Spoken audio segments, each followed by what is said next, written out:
Hello everyone, welcome back to a new tutorial video on how to recover online banking account password of German American Bank. Before starting this video, please make sure to subscribe and do press notification bell icon to get updated. So let's get this video started. First of all, you need to open any web browser on your PC as I am using a Microsoft Edge for this. Now go in for new tab and searching for a germanamerican.com and press enter.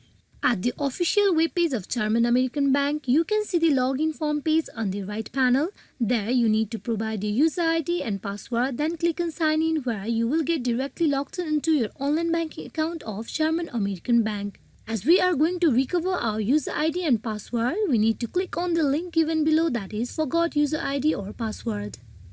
Can't access your account. Here to recover your password, first of all you need to provide your phone number.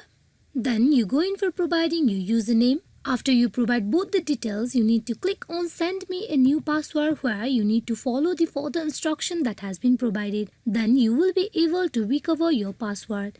Similarly, in the username, you need to click on I forgot my username. Then to recover your username, you need to provide your valid email address. Click on send. Then you will be able to recover your username. Hope this video is fruitful for you all on how to recover online banking account passwords of German American Bank. Thank you.